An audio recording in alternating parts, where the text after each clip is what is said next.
அது ஒன்றிய அரசுன்னு வேணால் மாற்றி போட்டுருக்கீங்க பத்திரிகையில். என்ன படம் இது யார் இயக்குனர்லாம் கேட்டுக்காம பாடவே முடியாது. மேபி அது என்னன்னா அவங்க தான் முடிவு பண்ணணும். இசையமைப்பாளர் தான் அதுக்கு பதில் சொல்லணும். எங்கள் தாத்தா வாத்தியார், எங்கள் அப்பா வாத்தியார், நானும் வாத்தியார். என் மகனை வாத்தியார் ஆக்கியா அல்லது ஒரு பேச்சாளர் ஆக்கிறத விட அரசியலை மட்டும் வாரிசு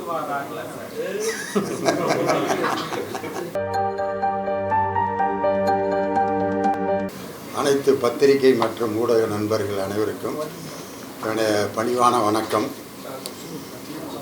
மாண்புமிகு பறை என்ற இந்த படத்தை அதில் நடித்தவங்க, பாட்டு எழுதினவங்க, தயாரித்தவங்க, கேமராமேனு எல்லாம் இருக்காங்க. உனக்கு என்ன இங்கே வேலை அப்படின்னு நினைக்கலாம். இதில் இந்த ஒரு படம் சிறிய தயாரிப்பு, எளியவர்களாக சேர்ந்து தயாரித்த ஒரு படம் அகில உலகத்தில் 2 முக்கியமான விருதுகளை வாங்கியிருக்கிறது ஒரு பெரிய சிறப்பு. ஒரு பெரிய பாட்டு போட்டி நடக்கும். பெரிய காரில், ஏசி காரில் இருந்து சுடுதண்ணியோட 2 வேலையாட்களோடு பெரிய பந்தா பண்ணி பாடுவாங்க ஒரு 10 பேர். ஆனால் ஒரு சாதாரண சைக்கிளில் ஒரு அப்பா இறக்கி விடுவார் ஒரு பையனை. அவன் ஒரு பாட்டு பாடி அந்த பாட்டு போட்டியில் ப்ரைஸ் வாங்கிட்டு போயிடுவான். எப்படி அந்த பையன் வாங்கினான் அப்படின்ட்டு அதுக்கப்புறம் தான் அவனுடைய திறமையை எல்லாரும் அங்கீகரிப்பாங்க.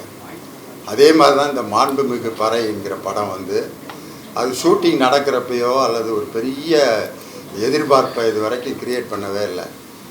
ஆனால் இதுக்கு உலக அளவில் இப்படி ஒரு அங்கீகாரம் கிடச்சிருக்கிறது உண்மையிலே பெரிய பெருமை. அதில் என்ன அந்த படத்தினுடைய மிகப்பெரிய ஒரு சிறப்பாக நான் என்ன நினைக்கிறேன் அப்படின்னு சொன்னால், இதுக்கு இந்த ஆடியோ லான்ச் நடந்த சமயத்தில் விடுதலை சிறுத்தைகள் கட்சியினுடைய தலைவர் தொல் திருமா அதில் கலந்துக்கிட்டு பேசினார். பேசினது மட்டும் இல்லை, அதில் சிறப்பு விருந்தினராக வந்த பறை இசைக்காகவே பத்மஸ்ரீ விருது பெற்ற வேலு ஆசான் அவர் அதில் கலந்துக்கிட்டார். அவர் ஒரு 10 நிமிஷம் அந்த இடத்துல பெர்ஃபார்ம் பண்ணார். நீங்கள்லாம் பார்த்துருப்பீங்க. மக்களை எல்லாரையும் அந்த பறை இசையோடு இன்வால்வ் பண்ணி எல்லோரும் சேர்ந்து அந்த பறை இசைக்கு வாழ்த்து சொல்கிற மாதிரி அந்த பெர்ஃபார்மன்ஸை ஒரு 10 நிமிஷம் அழகாக பண்ணார். இதை பார்த்துட்டு அடுத்த நாள் மாண்புமிகு முதலமைச்சரை நம்ம தொல் திருமா அவர்கள் சந்திக்கும் பொழுது வேலு ஆசான் ஒரு கோரிக்கை வச்சுருந்துருக்கார். இந்த பறை இசைக்காக ஒரு பள்ளி நடத்தணும், பயிற்சி பள்ளி. அதுக்கு நீங்கள் ஒரு இடம் கொடுக்கணும். வேலு ஆசான் பத்மஸ்ரீ விருது வாங்கியிருக்காரு. இவ்வளோ ஒரு அருமையான ஒரு ட்ரெயினரை நம்ம பயன்படுத்தணும், இந்திய அரசே அங்கீகரித்த ஒருத்தரை நம்ம பயன்படுத்தணும் அப்படின்னு சொல்லி கேட்ட உடனடியாக மாண்புமிகு முதலமைச்சர் மதுரை பக்கத்தில் இருக்கக்கூடிய வலையங்குளம் அப்படிங்கிற ஒரு இடத்துல ஒரு இடத்தை உடனே அதை தேர்வு செஞ்சு அந்த பயிற்சி பள்ளிக்காக வழங்கியிருக்காருங்கிற ஒரு நல்ல செய்தி அந்த நேரத்தில் சொல்கிறேன். இந்த ஒரு பயிற்சி பள்ளி உருவாகிறதுக்கு காரணமே இந்த மாண்புமிகு பறைங்கிற இந்த படம் தான் காரணம். அதனால் 2 விருதுகள் வாங்கினது மட்டும் இல்லாமல் பறை இசைக்கான ஒரு பயிற்சி பள்ளி இந்த படத்தினால் உருவாக போகுது அப்படிங்கிறது ஒரு பெரிய சிறப்பு. இதில் ரொம்ப கவிஞர் சிநேகன் அவர் எப்பயும் நம்ம தமிழ் பண்பாட்டுக்குன்னே பாட்டு எழுதுறதுல அவருக்குன்னு ஒரு தனி முத்திரையை பதிப்பார். அவரவர் வாழ்க்கையில் 1000 மாற்றங்கள் அப்படிங்கிற ஒரு பாட்டு. இன்றைக்கி அதை பயன்படுத்தாத மேடை பேச்சாளர்கள் யாருமே இருக்க முடியாது. ஒரு கூட்டு குடும்பத்துக்கு கவிஞர் சிநேகன் எழுதின பாட்டு ஒரு பெரிய தேசிய கீதமாக இன்றைக்கி இருக்குது. அந்த அளவுக்கு அவர் எழுதியிருக்கார் ஒரு பாட்டு இந்த படத்தில். ஆதிசிவன் அடித்த பறையடா அப்படின்னு அந்த முதல் வரியே ரொம்ப அழகாக, அந்த தொடக்கமே ரொம்ப பிரில்லியண்ட்டாக தொடங்கியிருக்கு. அதில் தேனிசை தென்ற தேவா மியூசிக் போட்டிருக்கிறது இன்னும் ஒரு பெரிய சிறப்பு இந்த படத்துக்கு. ஏன்னா தேவா சார் ஒவ்வொரு கேட்டகரிக்கும் ஒரு பாட்டு போடுவார். ஆட்டோக்காரங்களுக்குன்னே அவர் போட்ட ஆட்டோக்காரன் பாட்டு தான் இன்றைக்கி வரைக்கும் ஆயுத பூஜையில் போடப்படுற முக்கியமான பாட்டு. அதே மாதிரி கோயம்பேடு மார்க்கெட்டில் ஒரு விழா நடந்துச்சுன்னா கொத்தோல் சாவடி லேடி நீ கோயம்பேடு வாடிங்கிற பாட்டு அந்த மார்க்கெட்காரங்களுக்குன்னே ஒரு பாட்டு. அதே மாதிரி லவ் ஃபெயிலியர் ஆனவங்களுக்கு அவர் பாடின அந்த பாட்டு கொடுக்குற ஒரு ஆறுதல் வேறு எதுவும் கிடையாது. கவலைப்படாதே சகோதரா அப்படின்னு. அதே மாதிரி ஜாலியாக பயலுகள்லாம் இருக்கிறதுக்காக அண்ணா நகர் ஆண்டாளு அயனாவரம் கோபாலு ஐசிஎஃப்ல எடுக்கிறாண்டா தண்டாலு மீனவர்களுக்காண்டியே போடப்பட்ட பாட்டு தான் சலோமியா. அதே மாதிரி ஒவ்வொரு தொழிலாளர்களுக்கும் அவர் ஒரு பாட்டு போட்டிருக்காரு. அது மாதிரி இந்த பாட்டு வந்து பறை இசை கலைஞர்களுக்குன்னு ஒரு ட்ரேட்மார்க் சாங் வந்து அதுவும் தேவா சாரே போட்டு இசையமைச்சிருக்கிறது வந்து இந்த படத்தோட ஒரு மிகப்பெரிய சிறப்பு. இது வரைக்கும் வந்து ஒரு நல்ல பாட்டு அப்படின்னு சொன்னால் எம்எஸ் விஸ்வநாதன், இளையராஜா, ஏஆர் ரஹ்மான் இவங்கள தான் கோட் பண்ணுவாங்க. ஒரு ராகத்தில் இந்த இது கம்பீர நாட்டை ராகத்தில் யாருங்க பாட்டு போட்டிருக்கா அப்படின்னா உடனே இளையராஜா பாட்டை சொல்லுவாங்க. இன்னும் என்னை என்ன செய்ய போகிறாய், எப்படி போட்டிருக்காரு பாருங்க இளையராஜா அப்படிம்பாங்க. அதே மாதிரி ஏஆர் ரஹ்மான் கண்டு கொண்டேன் கண்டு கொண்டேன் அப்படி போட்டிருக்காரு. ஆனால் தேவா சாரை அந்த லிஸ்ட்லேயே சேர்க்க மாட்டாங்க பேசுகிறவங்க.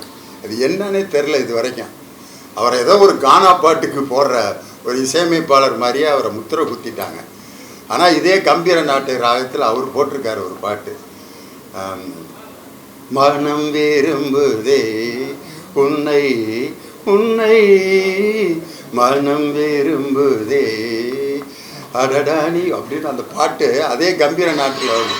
ஆனால் தேவா சாரை இது வரைக்கும் அந்த லிஸ்ட்டில் யாருமே இது பண்ணல. இந்த படம் வந்து தேவா சாருக்கு ஒரு தேசிய விருது கிடைக்கணும். ஏன்னா எல்லா இசையமைப்பாளர்களுக்கும் கிடைச்சிருக்கு.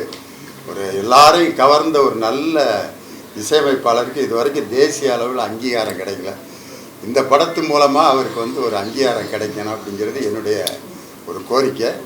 அதனால் இந்த படத்தை வந்து வெளிநாட்டிலே இருந்து இந்த ஊருக்கு வராமையே கரஸ்பாண்டன்ஸ் கோர்ஸ்லேயே படித்து 5 டிகிரி ஒருத்தன் வாங்கின மாதிரி ஃப்ரான்ஸில் இருந்துக்கிட்டே இந்த படத்தை தயாரிச்சிருக்கிறாங்க. ஆனால் இங்கே வந்து எக்ஸிக்யூட்டிவ் ப்ரொடியூசராக இருந்து அவர் முரளி இருந்து எல்லாத்தையும் ஒருங்கிணைச்சு இந்த படத்தை ரொம்ப அழகாக உருவாக்கியிருக்காங்க. அவர் விஜய் சுகுமாரன் ஒரு இளம் டைரக்டரு. இந்த ஒரு கான்செப்டை எடுத்ததுக்கே அவரை உண்மையிலே பாராட்டணும். பறை அப்படிங்கிற ஒரு இசைக்கருவியை வந்து எல்லாரும் சாவுக்கு அடிக்கிறதுக்கு தான் அதை இது பண்ணுவாங்க. அந்த இசைக்கலைஞர்களும் பார்த்தீங்கன்னா எங்கேயாவது வாசித்துட்டு எல்லாத்துட்டையும் காசு அப்படியே கேட்டு ஒரு 50 ரூபா 100 ரூபா வாங்கி அப்படி காதில் சொல்லிக்குவாங்க, இல்லாட்டி பாக்கெட்டில் வைப்பாங்க. அப்படி ஒரு இருந்த ஒரு பறை இசைக்கு பத்மஸ்ரீ அவார்டு கொடுத்த மத்திய அரசுக்கு உண்மையிலே நான் பாராட்டு தெரிவிச்சுக்கிறேன். அதில் வந்து அந்த பறை இசையை வந்து மாண்புமிகு பறைன்னு அந்த தலைப்பு கொடுத்ததே ஒரு பெரிய விஷயம். பெரிய அரசியல் தலைவர்களுக்கு, முதலமைச்சருக்கு, கவர்னருக்கு, பிரதமருக்கு தான் மாண்புமிகுங்கிற வார்த்தையை போடுவான். ஆனால் இதில் வந்து ஒரு இசைக்கருவிக்கு மாண்புமிகுங்கிற வார்த்தையை போட்டு இந்த தலைப்பை கொடுத்ததே இந்த தயாரிப்பாளர் டைரக்டருக்கு உண்மையில் இந்த தலைப்புக்காக நான் பாராட்டுறேன். அதனால் இந்த படம் வருகிற டிசம்பர் 12ஆம் தேதி அன்னைக்கு ரிலீஸ் ஆகுது. அதனால் இந்த படத்துக்கு வந்து 2 முக்கியமான விருதுகள் கிடச்சிருக்கு. வருகிற 18ஆம் தேதி நடக்க போகிற அந்த சென்னை இன்டர்நேஷ்னல் ஃபிலிம் ஃபெஸ்டிவல்லையும் இந்த படம் விருது வெற்றி பெறணும் அப்படின்ட்டு நான் உண்மையிலே இந்த விழா படக்குழுவினருக்கு என்னுடைய அட்வான்ஸ் வாழ்த்துக்களை தெரிவிச்சுக்கிறேன். என்னுடைய மகன் லியோ சிவகுமார் இந்த படத்தில் நடிச்சிருக்காரு. இந்த படத்தில் இந்த மாதிரி ஒரு படத்தை சூஸ் பண்ணுறதுக்கு ஆரம்பத்தில் நடிக்கிறவங்க ரொம்ப யோசிப்பாங்க. மாண்புமிகு பறை அப்படின்னா நம்மளை ஒரு கட்டம் கட்டி ஓரம் கட்டிடுவாங்களே அப்படின்னு நினைக்காம துணிச்சலாக அந்த கேரக்டர் எடுத்து அவர் நடிச்சிருக்காரு. அதே மாதிரி ஹீரோயின் வந்து ஒரு பறை இசை வாசித்து ஆடுறதுக்கு இன்றைக்கி இருக்க ஹீரோயின்லாம் தயாராக இருக்க மாட்டாங்க. இன்னொன்று இந்த ஹீரோயின்ட்டு எனக்கு ரொம்ப பிடிச்சது தெளிவாக தமிழ் பேசுகிறாங்க. தமிழ் தெரியாத மாதிரி பேசினா தான் அவங்கள ஹீரோயின் அப்படின்னு ஒத்துக்கிடுவாங்க. ஆனால் இவங்க ரொம்ப அழகாக தமிழ் பேசி ஒரு கிராமத்து பெண்ணாக ஒரு பறை இசை கலைஞனுக்கு ஒரு காதலியாக, மனைவியாக, அதுவும் கிளைமேக்ஸில் ரொம்ப அருமையாக நடிச்சிருக்காங்கன்னு சொல்கிறாங்க. இன்னும் நான் படம் பார்க்கல. அதனால் இந்த என்டையர் டீமுக்கு என்னுடைய மனமார்ந்த வாழ்த்துக்களை சொல்லி இந்த படத்தை ரொம்ப அருமையாக நீங்கள் மக்கள்கிட்ட கொண்டு செல்லணும்னு இங்கே வந்திருக்கக்கூடிய ஊடகவியலாளர்கள், பத்திரிகையாளர்கள் அனைவரையும் அன்போடும் பாசத்தோடும் கேட்டுக்கொள்கிறேன். நன்றி, வணக்கம். பேசும்போது மத்திய அரசுக்கு பாராட்டு அப்படின்ட்டு பொதுவாக அந்த திமுக வந்து மத்திய அரசுன்னு சொல்ல மாட்டாங்க, ஒன்றிய அரசு தான் சொல்லுவாங்க. என்ன காரணம்? இது வந்து அரசியல் மேடை இல்லை.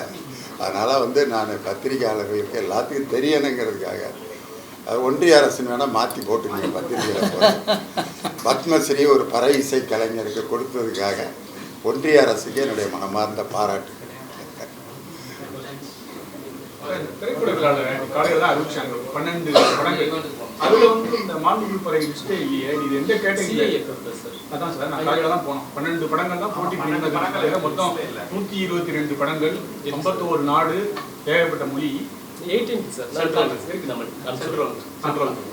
வேற ஏதாவது கேட்டகரியில் போட்டி கொடுத்தா அது பைசன் படமும் இல்லை, இந்த படமும் இல்லை சார். 18 பாருங்க, சத்யம் 3 o'clock சார். அதான் ஸ்கிரீனிங்கா? ஸ்கிரீனிங் போட்டி பிரிவு இல்லை ஸ்கிரீனிங் பதிவு பண்ணுங்க சார். போட்டி இல்லை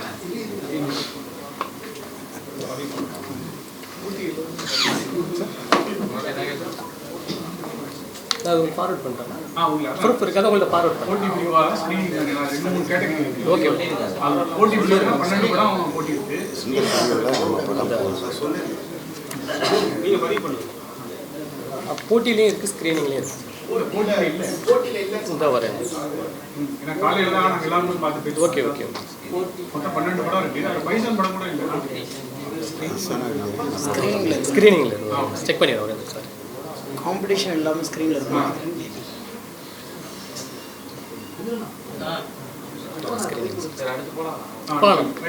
ஸ்க்ரீனிங்கில் இருக்குது சார். சார் 12 படம் ரிலீஸ், 18 வந்து ஸ்கிரீனிங் பண்ண போறீங்க. ஓகே, இது வியாபாரத்தை பாதிக்காதா? ஏன்னா 10,000 பேர் வந்து படம் பார்ப்பாங்க. கண்டிப்பாக சார். அது எப்படி நீங்கள் ஹேண்டில் பண்ணுவீங்க? சார், இது முழுக்க நம்ம ஒரு பிஸ்னஸ் மோட்டிவாக கொண்டு வந்த படமாக இருந்தால் நாங்கள் அதுக்கு அப்ரோச் பண்ணியிருப்போம் சார். இது பேசிக்காகவே ஒரு பறையிசை கலைஞர்களை பெருமைப்படுத்தணும் அப்படின்ற நோக்கத்தில் வந்தனால நாங்கள் அந்த வணிகத்தை எதிர்பார்க்காம நம்மளோட கலையை ஃபஸ்ட்டு இம்பார்ட்டன்ட் கொடுக்கணும்னு தான் அந்த கேட்டகரிக்கு போகிறோம். ஒரு வாரம் படம் 3 நாள் ஓட்டணும்னு சொல்லிட்டு பிளான் பண்ணுவீங்க? இல்லை சார், அது எதார்த்தமாக நடந்தது. 12 release. Okay okay sir. 12 Padayappa வர்றாரு, தலைவர் வர்றாரு, எப்படி பறை இசை போய் சேரும்? சார், நாங்களே ஆடியோ லான்ச்சில் சொல்லியிருக்கேன் சார், நான் சூப்பர் ஸ்டாரோட ஃபேன்ட்டு. எல்லாமே நம்ம நினச்ச மாதிரி நடக்கிறது இல்லை சார். இந்த அவார்டு எப்படி நமக்கு பெஸ்ட்டாக கிடச்சிச்சோ, ஸோ யார் வந்தாலும் நம்ம வந்து தான் ஆகணும், வேறு வழி இல்லை. இந்த வாரம் நாங்கள் வரலாம், அடுத்த வாரம் இன்னொருத்தவங்க வருவாங்க. ஸோ நாங்கள் எதுவும் பார்க்கல, நம்மளோட படத்தை தெளிவாக எடுத்திருக்கோம். ஸோ மக்கள் ஏற்றுப்பாங்க. நீங்கள் கொண்டு போய் சேர்த்தா இன்னும் எங்களுக்கு பாசிட்டிவாக இருக்கும். ஸோ நம்ம தமிழ் இசை வந்து ரொம்ப முக்கியம் தான். கண்டிப்பாக சார். பக்கத்தில் தமிழே இருக்கு. இப்போ ஆட்சி அவங்களுக்கு நடக்குது. ஒருவேளை அவங்க கிட்ட கேட்டு ஸ்க்ரீனிங் கொஞ்சம் பெருசு பண்ணலாம்ல, படையப்பா கொஞ்சம் கம்மி பண்ணிடு. இல்லை, அது நம்ம பண்ண முடியாது சார். இது சினிமா வேறு, அரசியல் வேறு. ஸோ ஏன்னா படையப்பா மட்டும் இல்லை, வாவாதியாரும் அன்றைக்கி தான் வராது. கண்டிப்பாக சார். ஸோ அப்போ நம்மளுக்கு தேட்டர் வந்து கம்மியாக தான் கிடைக்கும். ஸோ இன்னைக்கு தேட்டர் கிடைக்கிறதே பெரிய விஷயமா தான் இருக்குது. ஸோ அதை வந்து மேலிடத்துல பேசுறதுக்கான வசதி உங்களுக்கு ஈஸியாக இருக்குது. வழி கதவு திறந்துருக்கு. அதுக்காக பேசுறதுக்கான வாய்ப்பு இருக்கா? திண்டுக்கல் சாரை வச்சு நீங்கள் பேச வைப்பீங்களா அப்படின்னு கேட்கணும். இல்லை, அப்படி இல்லை சார். நாங்கள் ஃபஸ்ட்டு ஸ்டார்ட் பண்ணும்போது வேறு எந்த படமும் வரல சார். நாங்கள் அறிவிச்ச கடைசியில் தான் எல்லா படமுமே வந்தது. எல்லாமே இந்த 2 or 3 days தான் எல்லாமே அறிவிச்சோம். ஸோ நாங்கள் ஃபஸ்ட்டு பிளான் பண்ணபடி எங்களுக்கு கேட்குற தேட்டர் கண்டிப்பாக தரோம் அப்படின்ற ஒரு லிஸ்ட்டில் வந்திருக்கும். ஸ்னேகன் சார், திமுக வெற்றிக்காக மேடையாக போய் ஊராக போய் நிறைய பேசணும். லியோனி சாருடைய பையன் தான் ஹீரோ நடிக்காரு. நீங்கள் கூட்டணி கட்சியில் இருக்கீங்க, ஏதாவது ஸ்பெஷல் டிஸ்கவுண்ட், ஏதாவது ஸ்பெஷல் இது ஏதாவது? நல்ல கலைஞனை வந்து யாராக இருந்தாலும், எந்த அரசியலாக இருக்கட்டும், கூட்டணி இருக்கோ இல்லையோ, ஒரு நல்ல கலைஞனை முன்னிறுத்தி அவர்களுக்கு பலம் சேர்ப்பது தான் டெக்னீஷியனுடைய வேலையாக நான் பார்க்குறேன். நான் பாடலாசிரியர்னா யாருக்கு எழுதினாலும் என் பாட்டுக்கு கீழே என் பேர் தான் வரப்போகுது. அது ரஜினி சாருக்கு எழுதினாலும், கமல் சாருக்கு எழுதினாலும், சிவகுமாருக்கு எழுதினாலும் என் பேர் தான் வரப்போகுது. அப்போ என் வேலையை சரியாக பண்ணியிருக்கேன். நான் வேலை பார்த்த ஒரு படத்துக்கான அங்கீகாரம் கிடச்சிருக்கு அப்படிங்கிற நோக்கத்தில் தான் நாங்கள் வந்திருக்கேன். கண்டிப்பாக இவங்கள மாதிரி ஆட்கள் ஜெயிக்கணும்னு நான் விரும்புகிறேன். ஏன்னா வந்து சாமானியர்களும் இன்றைக்கி வந்து ஒரு சாதனை படைக்கக்கூடிய ஒரு களம் எல்லாத்துக்குமே இருக்குது. அந்த களத்தை சரியாக பயன்படுத்திக்கணும்னு சொல்லி தான் என்னுடைய சகோதரர் சிவகுமாரை நான் கேட்டுக்கிறது. அதனுடைய அடிப்படையில் தான் நான் வந்திருக்கேன். ஸ்னேகன் சார், லியோனி சார், 2 பேருக்கும் தான் ஒரு கொஸ்டின். இப்போ நீங்கள் பாடல் ரைட்டராக இருக்கீங்க. ஆனால் அந்த பாடல் பாடுறவங்களே வந்து அந்த பாடலை பாடணும்னு சொல்லிட்டு தப்புன்னு சொல்லிட்டு ஒரு விஷயத்தை வந்து சுற்றி பண்ணுறாங்க. அது நீங்கள் எப்படி பார்க்குறீங்க? நீங்கள் எல்லா வேலையிலும் எல்லா பாட்டும் பாடுறீங்க, எல்லாமே கலந்து பாடுறீங்க, எல்லாருக்கும் அறிவுரை சொல்கிறீங்க. ஆனால் ஒரு பாடல் பாடிய ஒரு பாடகர் இந்த பாடல் நான் பாடிட்டேன், இந்த பாட்டில் எதுவும் தப்பும் கிடையாது, நல்லாவும் இருக்குது, ஏன் அதை வந்து மென்ஷன் பண்ணுறாங்க? ஏன் தவறு நான் பாட்டுக்கு தவறுன்னு சொல்லிட்டு ட்விட்டரில் போட்டிருக்காங்க. அது ஒரு கருத்து வேலை சொல்லுங்க. சின்மையை மேடம் சொன்னதை பற்றி பேசுறீங்க. அவங்களுடைய மனநிலை என்னன்னு தெரியல. எதன் நோக்கம், அவங்களுடைய பாடுனது அவங்க, பாட வச்சது. நீங்க பாடுவீங்க, இவர் வந்து ரிலீஸ் ஆயிட்டு அதுக்காக கேட்குறேன். எப்பயா இருந்தாலும் எனக்கு தெரிஞ்சு இது என்ன படம், இது யார் இயக்குனர்லாம் கேட்டுக்காம பாடவே முடியாது. கண்டிப்பாக எனக்கு தெரிஞ்ச வரைக்கும் ஒரு பாட்டை பாட போகும்போது இது என்ன படம்னு அவங்களுடைய ரெக்கார்டுக்காவது எழுதுவாங்க. யார் இயக்குனர்னு எழுதுவாங்க, அந்த இசையமைப்பாளர் சொல்லுவாங்க. ஏன்னா அவங்களுடைய ரெக்கார்டில் நான் இத்தனை பாட்டு பாடியிருக்கேன், இத்தனை வருஷத்தில் இத்தனை தேதியில், நான்லாம் ஒவ்வொரு பாட்டு கொடுக்கும்போது தேதி போட்டு எழுதி வைக்கிறேன் இல்லையா, அப்போ அவங்களுடைய ரெக்கார்டுக்காவது எழுதியிருப்பாங்க. இப்போ அதை நான் பார்க்கவே இல்லை அப்படிங்கும்போது ஒருவேளை அவர்கள் கவனக்குறைவால் வந்து நிறைய வேலை இப்படி பண்ணுறாங்களோ என்னன்னு தெரில. மேபி அது என்னென்னா அவங்க தான் முடிவு பண்ணணும். இசையமைப்பாளர் தான் அதுக்கு பதில் சொல்லணும். உங்கள்கிட்ட நான் சொன்னேனே அப்படின்னு இயக்குனர் பதில் சொல்லணும். அதுக்கு அவங்க பதில் பேசினா அவங்க எல்லாருமே பேசிகிட்டு இருக்காங்கன்னு நினைக்கிறேன் ஊடகத்தில். அது நம்ம பேசாமல் இருக்கிறதா நல்லதுன்னு நினைக்கிறேன்.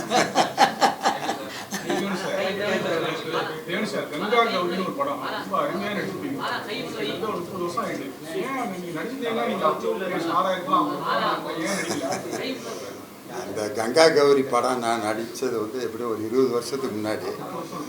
அதுக்கப்புறம் அந்த படம் வந்து என்னுடைய பெரிய ரசிகர் மாதேஸ்வரன் ஒருத்தர் தான் டைரக்ட் பண்ணார். அதே மாதிரி தயாரிப்பாளரும் குடியாத்தத்தில் இருக்க கங்கா கௌரி ப்ரொடக்ஷன்ஸ் அவங்களும் என்னுடைய ரசிகர். என்னை அந்த படத்தில் நடிக்க வைக்கணும்னு ஆசைப்பட்டு நடிக்க வச்சாங்க. அதுக்கப்புறம் பட்டிமன்றத்தினுடைய ஃபீல்டு ரொம்ப பிஸியாக நான் இருந்ததுனால அதுக்கப்புறம் வந்த வாய்ப்புகளும் சரியான வாய்ப்பு இல்லை. பாரில் உட்காந்து தண்ணி போடுற மாதிரி கேரக்டரு இதெல்லாம் வந்துட்டு நான் திரும்ப பள்ளிக்கூடத்தில் போய் பாடம் நடத்த முடியாது. பயில பூரா அந்த கேரக்டராக தான் என்னை பார்ப்பானுங்க.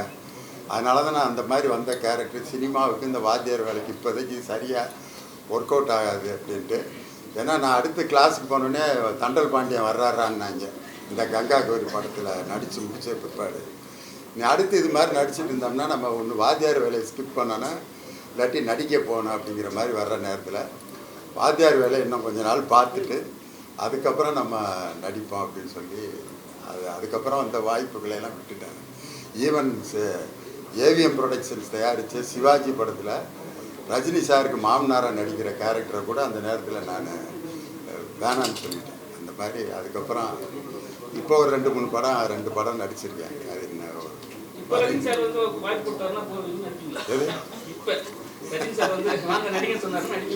கண்டிப்பாக நடிப்பேன் நான். இப்போ நீங்கள் நம்ம பட்டிமன்றம் நடத்துகிறோம், ஒரு பாட்டுனா நம்மளுக்கு பின்னாடி வந்து நம்ம பையன் நம்மளை பின்பற்றுவான். ஆனால் நீங்கள் வந்து உங்கள் பையனை வந்து ஒரு சினிமா இதுவாக எங்கள் குடும்பத்தில் எங்கள் தாத்தா வாத்தியார், எங்கள் அப்பா வாத்தியார், நானும் வாத்தியார். என் மகனை வாத்தியார் ஆக்கி அல்லது ஒரு பேச்சாளர் ஆக்கிறத விட ஒரு புது ஃபீல்டில் இப்போ வரணும் அப்படின்னு எனக்கு ஒரு ஆசை. அதுவும் ஒரு சேலஞ்சிங்கான ஃபீல்டில் போய் அவன் நீச்சல் அடித்து ஜெயிக்கணும் அப்படின்னு நான் விரும்புகிறேன். அதனால் அந்த எதிர்நீச்சலில் என் பையன் ஜெயிப்பான் அப்படின்னு எனக்கு ஒரு நம்பிக்கை. அரசியலை மட்டும் வாதிசுவாங்க அது வேணாம். இப்போ மாண்புமிகு பறையோடு நிறுத்திக்கிறோம்.